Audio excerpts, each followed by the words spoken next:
Hi, and welcome to this week's Wu Wei Wisdom Life Lessons teaching. It's great to be back with you all. This week we are talking all about the wounded inner child. Now, many clients come to us because of difficult or traumatic childhood experiences, and they believe that their inner child is now damaged or wounded in some way, and that this cannot be undone. Well, in this teaching, we're going to be revealing the truth about the wounded inner child and what you can do right now to support your inner child to help it recover, move on, and grow.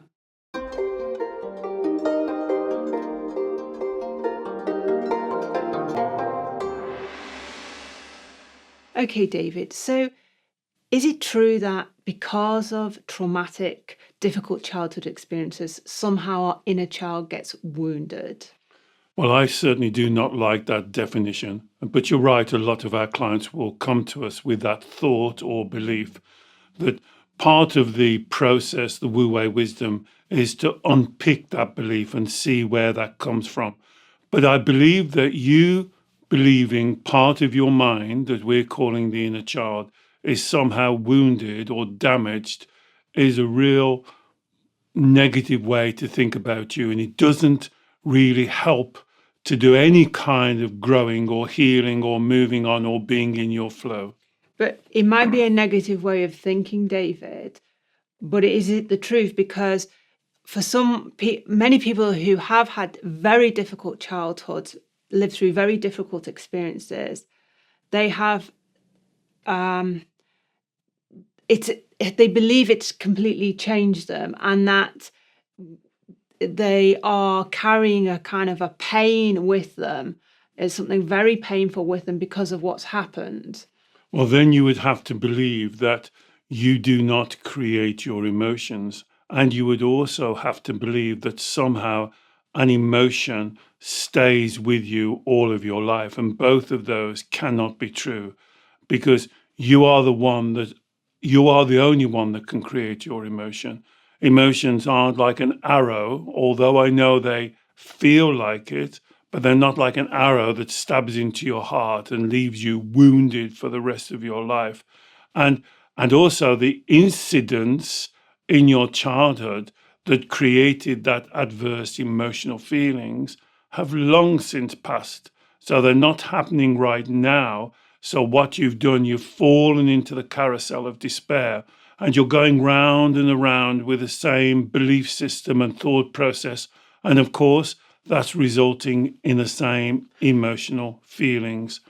The problem is that if you buy into this idea of a wounded or damaged inner child, that part of your mind will absolutely encourage you to keep on with that belief. And is that because, I can see how when we experienced a real challenge in our childhood, a difficult situation, some form of abuse, some shock, that in that moment we will have experienced intense red light emotional feelings, intensely painful and uncomfortable feelings. Quite correctly In that and quite moment. naturally in that moment. And now what's happening now is it's like we're still reliving those emotions. They may not be quite as intense, but they are still disabling us in some way in terms of how we approach life, how we approach relationships, how we think about ourselves.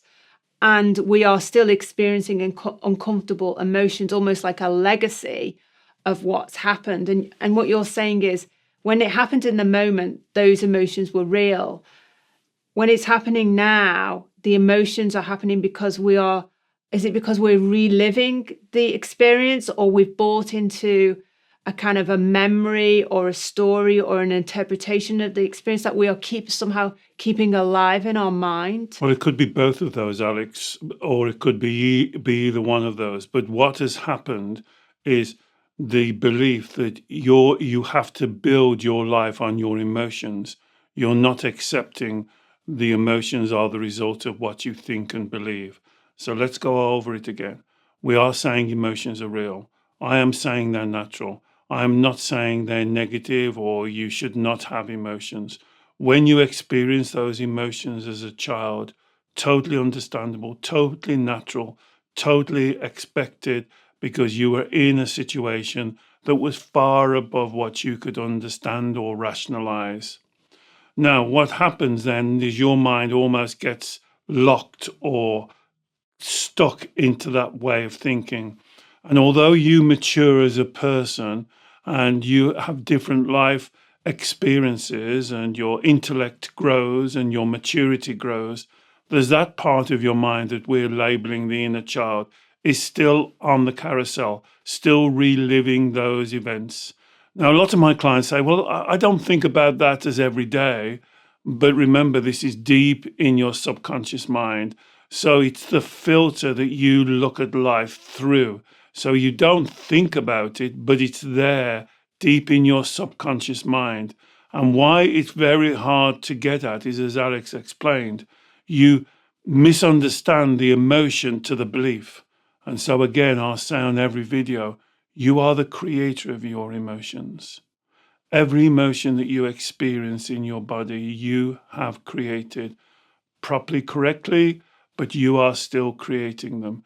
If you are still creating an emotion that happened to you in your childhood, there's something there that we would call a life lesson that you would have to understand, re-educate yourself, widen your understanding, widen your knowledge so that you can release your inner child.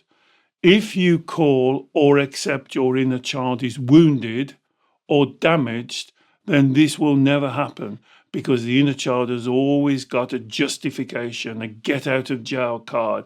It will say, poor me, I'm wounded. You have to treat me a little bit differently or more special. Yeah, and I can see that if we accept the concept of being wounded, so we're talking about emotional and mental situations from childhood. So we're not talking about physical harm in childhood.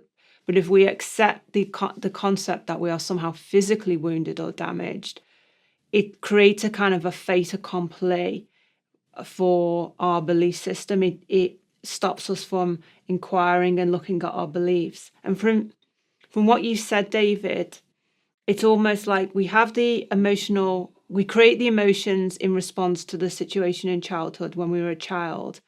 Now we are creating the emotions in response to the beliefs we have about ourselves in relation to what happened to us when we were a child. So the emotions are now being created because of beliefs that we put in place when we experienced the trauma. So it could be, I'm not good enough, I'm not lovable, I can't cope, this is unfair. And it's those beliefs now that we're holding on to as an adult that are creating the painful emotions. So I'll be a little bit more precise. So something happened to you when you were a child. It could be one thing, it could be a series of things, a dysfunctional household, poor parental teaching, abuse of some kind. And you were not able, because of your age, and quite correctly again, nothing wrong with what you did, you were not able to understand it or come to terms with it, or it was above your pay grade. And this is why this age of about 6 or 9 is very relevant. So what you're doing then, without realizing, you're creating an emotional feeling because you are lost. You can't deal with it. You're helpless, really, because the people that you are looking for to help are maybe the one that's causing you the dysfunctionality. So you create a red light feeling that you may cause stress, resentment, anger, anxiety, fear, scared, whatever emotional feeling that you are creating. But then, as you've just experienced, now that situation has moved on, but you're still now creating that emotional feeling because you haven't changed the belief structure. The belief, the rationality is still that of a child. And so you're viewing the world, even though you've matured, even though you may have a family of your own, even though you may be in a good job or doing well, there's still part of the life, particularly around emotional circumstances, That could be at work, in family, with friends, that you look at through the eyes of this inner child. And that's why I like the label the inner child, because it's stuck in this way of viewing the world. And then it creates the red light feelings in the same way. It's creating the emotional feeling to misguidedly think it can protect itself or it can keep itself safe, or to get others to act differently towards it, like a manipulation. And that's why it's very important to understand you are the creator of your emotions. You are not the victim of them. Nothing wrong with creating an emotion, but how can you be safe from emotional feelings that only you create? You're on the carousel. It's a self-fulfilling prophecy, confirmation bias, whatever you want to call it, but you're stuck like a hamster on the wheel. And you've got to step off the wheel and look at the situation from a different perception, a different way of looking at it, a different way. And if you look at it that you're wounded, then how can you move on? Because now you're seeing yourself as somehow disabled, wounded, damaged. You can't function in life, when the actual opposite is true. You are not a victim, you're victorious. I work with clients every day who've come through completely dysfunctional households and childhoods. I don't know how they did it. It's amazing to me. I often say this, my clients are the most amazing people, and yet they want to call themselves wounded or a victim. And I can see very much this kind of, it is a vicious cycle. It is a carousel of despair, because if we hold on to the story that this happened to me in my childhood because there's something wrong with me, blaming myself, I'm not good enough, I'm not lovable, we're creating the emotions in response to that self-doubt, that self-blame.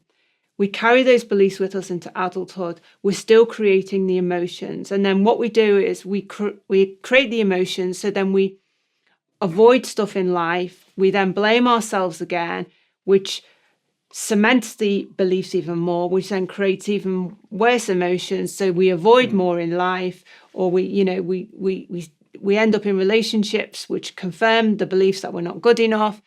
We cement the beliefs, we experience more emotions, and we go round and round and round, stuck on the circle. And no wonder we start to believe there's something wrong with us, because we're constantly reinforcing this story. So therefore, the part of the mind that we're calling the inner child now has to justify that. Yeah. And so it says, well, it's because I'm damaged. Yeah. It's because I'm wounded. There's something wrong with me. And as you said, there's extra proof now. I'm not good enough. I can't cope. I can't cope with real life. I can't cope with difficult situations. I can't cope with aggressiveness. I can't cope when things go wrong. I'm unlovable. I'm unworthy. I need to please people. I need their validation. I need their approval. I need them to like me. I can't be rejected. I can't be left alone. I've got to be important to people. And so you see what it does. It takes you down on this carousel. And as you quite rightly said, Alex, it becomes, the story becomes more and more real. Now, I use a word because I think it's the correct word, but I know it doesn't have the magnitude that it should have. Familiarity. We do this action and it becomes very familiar.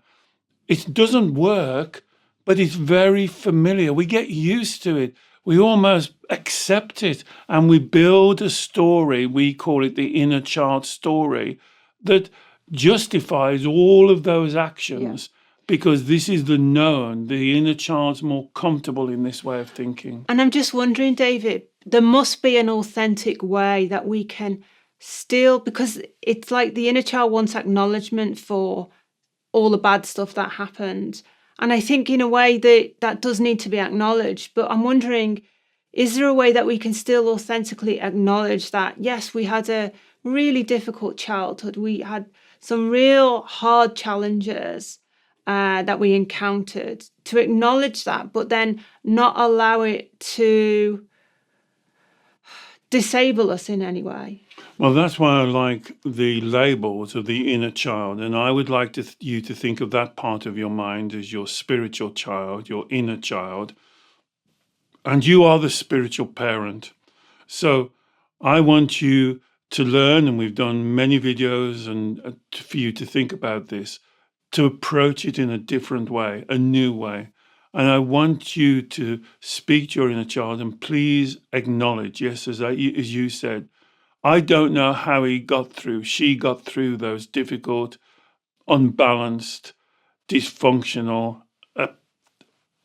things that happened in their childhood. I'm not just putting it on family because sometimes it can be happening at school.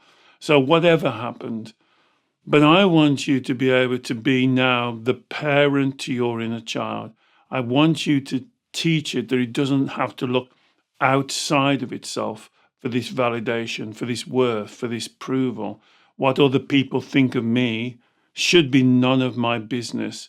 And you'll know you're down that road when the inner child starts to accept that teaching. Because what I want is for the inner child to look to you to give it the validation, for you to give it the reassurance, for you to speak truthfully to it, for you to answer the questions. And if you can't answer the questions, hey, that's what we're here for. That's what our Facebook community is here for, to help you if it's a real question, because normally the inner child's stuck with issues of unfairness, injustice, it's not right, why should it happen to me, why me, why not somebody else, why did my siblings not have it and why did I have it, why does somebody at school have a better life than me? These are extremely important questions that you have to emotionally educate your child, so it changes its view of the way it views itself and then the way it views the world. And rather than seeing himself as a victim or wounded or damaged or hypersensitive or can't deal with things, hating confrontation, all of these things, criticizing itself, chastising itself, comparing itself, being judgmental about itself and other people, self-sabotaging, all those things we talk about, is to look for you and the child to come together as a team. And think about that. If you could work as a team, look at all the things you've come through in your childhood. You know, Alex, it amazes me when my clients tell me about their childhood and the things that they had to endure, the difficulties, and how they managed to get through it. I've been doing this job for 45 years. I've never ceased to amaze the power and the determination of that part of your mind that I call the inner child. I want that part of your mind to recognize the truth, to recognize it doesn't matter how many times it's been deceived, lied to, cheated, not given the correct support at the correct time. It's still come through it. You're still here. You're still searching. Else you wouldn't be watching these videos. You know there's a better track. That's why you do this work. That's why I do this work, is to tell you your childhood does not define you unless you want it to. You cannot be emotionally wounded. It is impossible. You cannot be emotionally damaged if you accept that you create your emotions. You create them. You can change them. They are natural. They are normal, but they're in your control. And you change your emotions by changing your beliefs, what you think, and then how you act. You live with truth, honesty, and integrity. And when you're speaking to that part of the mind, that's how you show it. You answer the questions truthfully, honestly. It may have to accept that, yes, it did have a bad deal. But you know what? It got through the bad deal and it came through victorious and it's prospered. And if you've come through that, what could keep it down? I often say to my clients when they say, I can't cope, I say, you must be joking. You are a coping machine. Look at all the things you've coped with. Every day, especially in this early childhood period, you've coped. Now all we're talking about is how you cope more in your flow, how you cope more balanced, more in harmony, more in the Tao, more in Wu Wei, that you're living attuned to everything around you, and anything that anybody throws in your way, you can find your way around authentically and truthfully and with a smile on your face. And you can be your own cheerleader. You can connect to that inner strength that you've got. And that's what I want for you. And that, David, is so true that we are naturally resilient. We are natural coping machines. And the only thing that holds us back is when we hold on to the beliefs that we are somehow wounded or damaged or not good enough. All the kind of self-blame, negative inner self-talk that the inner child gives us. Well, I was speaking to a client like last week about this inner child story. And we were talking, and I was saying, this is a 40 story. And he said something very interesting. He said, no, it's not a 40 story. It's a 40 self. You see, and what he's done, he's made himself the story. He's made it personal. He's made it his identity. Yeah. And it was very interesting because I let my clients record the session, and I said to him, I'd like you to listen back to what you just said. We found these, and we both agree now that these are 40 beliefs. They're not true beliefs. And then he stopped me. He said, no, it's not 40 beliefs. It's a 40 self. And what he's done now, he's adopted the beliefs and he's given them as his identity. Yeah. But change your beliefs, you change the direction you travel. You choose another track. On these videos, I often think about it like a railway track, and you come to the junction. It's your choice which of the tracks you take. I want you to take the track of truth, honesty, and integrity. Not take the track of wounded, poor me, I can't cope, I'm damaged, there's something wrong with me, I need reassurance, I can't live in, this will take you, this track just goes round and around and around. And I know for your inner child, this new track is new, unknown, and the inner child will be screaming at you, let's go down the old track. We know that. We know it doesn't work, but we know it. And you got to hold its hand and you say, no, sweetheart, let's try the new track. Let's face up to these new challenges, but let's face up to them on a foundation, a strong foundation, what I would call Shen spirituality, truth, honesty, and integrity, that you don't lie to yourself or other people. That self-talk that comes into your head, you really scrutinize it and make sure it's the truth. And if it's not the truth, then you go back in the golden thread to find out who's planted that false belief, because that's all it is, a false belief. It's not a false self. It is not your identity. It is not who you are, unless you want it to be. And that's your choice again. So it always comes back to the fork. It always comes back to your choice. Shake yourself down and think about it. And when you have a belief, particularly about yourself, when you self-criticize yourself, think about it. Is that true? Where did that come from? Where did I learn that? Can I trust the person I learnt it from? Are they someone I should take 100%? So if it's a parent, I often say this to my clients, and I say, well, my parents said it or inferred it. And I said, so you believe everything your parents said? And they go, well, no, not really. So why did you believe that? And why did you reject that? See, you're making a choice again, and you've got to clear all the confusion. And this idea of being wounded or damaged, this is the life lesson. You cannot be emotionally wounded or damaged if you believe that you create your emotions.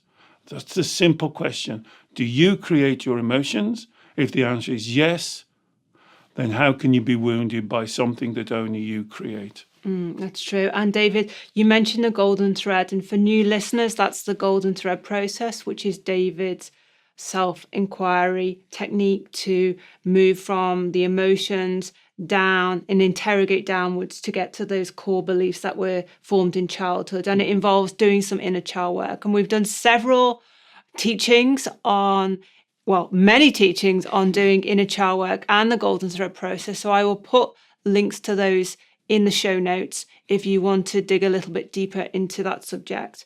The one thing I just wanted to pick up finally, David, is that a lot of therapists say that emotional experiences, extreme emotional experiences such as we have in childhood, create some sort of lasting, the emotions are held in the body as a kind of a long-lasting legacy. And my understanding is that from a Chinese medicine perspective, which is obviously as a Taoist monk, kind of a Chinese medicine doctor, your system of therapy is operating from this basis, is that physiologically our bodies are always healing, the chi is always meant to flow, we're always meant to transform. Dis-ease or damage cannot be held within the body unless we continue to damage it or continue to reinfect it with such as like extreme emotional imbalances. So I would disagree with that teaching that I hear other people saying. It's up to you to make your choice, what you agree with. You should listen to everybody and take responsibility to making your choices. But what is held in your body is not the emotion, it is the belief. The belief is held deep in your mind, and that's why I say I like the label the inner child. You may prefer the label subconscious mind or ego or emotional mind. It's held in that part of your mind. And you repeat that hundreds of times a day. You don't say it out loud. You don't think it consciously, but it's the way. And this subject about wounded is a way that you hold on to the belief. Because if you believe you're wounded, that's on the carousel. And then you're looking for confirmation when somebody breaks a promise or does something against you or does something and you create an upset feeling. What you're doing is confirming the belief. So it's not the emotion that's held in your body in some cells. It's the belief that's held in the body. But it really is for you. I would encourage you, please listen to our teachings. Please, if you disagree, then put a comment below or join our Facebook community. We'll always try and answer the mail. Although we get a lot of mail, I always try and answer it. So, and listen to other people. But I do not believe you are a victim. I cannot believe you're a victim in my model because I believe you're awesome, amazing. I believe you're part of nature, not apart from it. I believe you're a natural healing machine. That's what I believe. Now, I don't believe you can be a victim of emotions when I believe you create an emotion. You can change the emotion if you change the belief. So that's what I believe. So if you get some resistance on listening to what I've said, that teaching just, then please go and check with other teachers. But that's what I believe, and I'm trying to be as clear as I can because I want you to be in your flow. I want you to flourish. I'm not promising you that life is going to be always wonderful and everything turns out the way that you want it to. But what I am promising you, if you're in your Wu Wei flow, then anything that comes your way, you will be able to deal with. And why can I promise you that? It's because that's what's always happened. Everything that's come your way, you've always dealt with. Here comes a great Taoist saying, this too will pass. Everything that's come through your life, you have dealt with. All we're talking about is how you deal with it more gracefully, more in your flow, more energetically, more in love, more quickly. You get back into your direction of travel more easily and you're not so disrupted. And you're certainly not on the carousel going round and around, wasting your energy, being tired all the time, being the victim of your emotions, being dragged down into the quicksand. That you're lighter, you're walking brighter, you're breathing deeper, your body's more relaxed, you're more focused. And when a problem comes your way, which I can guarantee it will, you can find a way around it. And that's why the Taoists talk about water. I haven't talked about water for a long time, but it's like your energy, your chi energy is like a stream going down to the sea.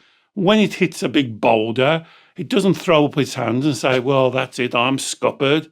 Finds a way around it. You've got creativity, you've got that sensitivity, you've got that inspiration to find your way around anything that comes your way. So I'm trying to be clear on what I believe. If you believe something different, then go and find some more evidence. Thank you, David. Well, I hope you have enjoyed this teaching. Perhaps it's given you a new perspective and some new insight. Please do let us know what you think, and perhaps share the teaching with someone else who you think may also be interested. David works one-to-one with clients all over the world every week by Zoom video call on exactly these sorts of issues and challenges. If you are interested in learning more about David's consultations, I will put a link in the show notes so you can access his consultations page on our website. And finally, please don't forget to subscribe to our YouTube channel. We produce new teachings every week, and we would love to share your journey with you. Bye-bye.